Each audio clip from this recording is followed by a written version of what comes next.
Bienvenue dans notre nouvelle rubrique Cody le 3. Découvrez avec nous le thème de ce jour. Procédure de création d'une société à responsabilité limitée, dite SARL en Côte d'Ivoire. Qu'est-ce qu'une SARL? La société commerciale à responsabilité limitée est une société dans laquelle les associés ne sont responsables des dettes de la société qu'à concurrence de leur apport, et leurs droits sont représentés par des parts sociales. De fait, dans la SARL, les associés, lorsqu'ils sont plusieurs, ne peuvent être poursuivis par leurs créanciers que sur la base de leurs apports respectifs dans la société, protégeant ainsi leur propre patrimoine. Les avantages de la SARL. La SARL est la forme de société la plus répandue, en particulier dans les petites et moyennes entreprises. La responsabilité des associés est limitée à leur apport et ils n'ont pas la qualité de commerçants. Ils n'encourent pas de ce fait de faillite personnelle. De plus, il est possible de constituer une SARL avec une seule personne. Il s'agit alors d'une entreprise unipersonnelle à responsabilité limitée. Les époux et les mineurs peuvent être associés dans une SARL.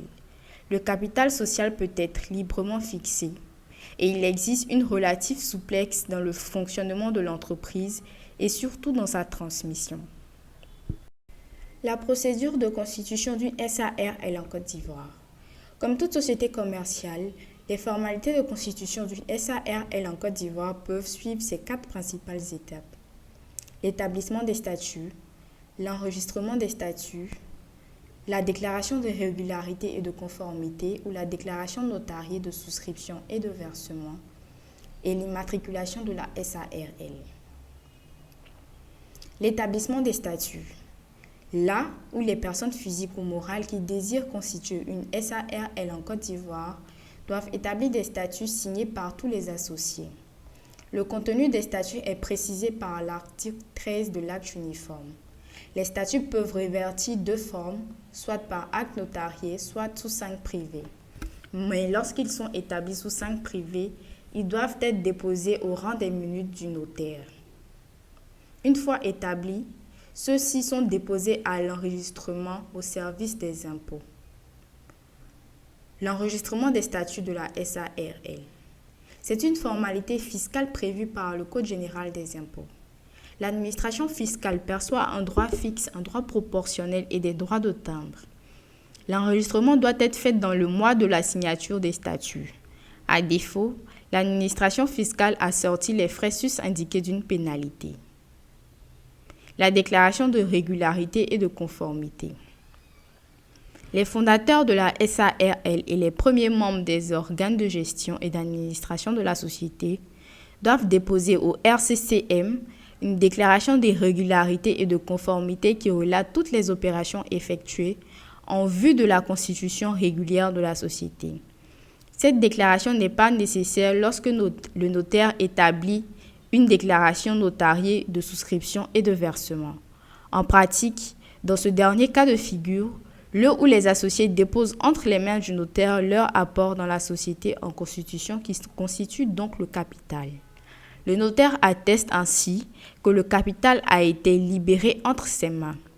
Une fois la société immatriculée, le retrait des fonds est effectué par le gérant. Immatriculation de la société commerciale.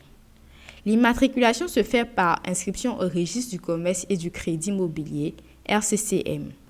Le greffe, généralement, tient à la disposition des usagers un imprimé qui contient tous les éléments exigés par l'acte uniforme. Les frais d'immatriculation s'élèvent à 10 000 francs CFA. À cette demande d'immatriculation doivent être annexées 2 copies certifiées conformes des statuts, 2 exemplaires de la déclaration de régularité et de conformité ou une copie de la déclaration notariée de souscription et de versement, 2 exemplaires de la liste certifiée conforme des gérants ou associés tenus indéfiniment et personnellement responsables ou ayant pris pouvoir d'engager la société, 2 exemplaires du casier judiciaire des personnes visées ci-dessus. Si le requérant est étranger, il doit fournir un casier judiciaire émanant de son pays d'origine ou tout document tenant lieu.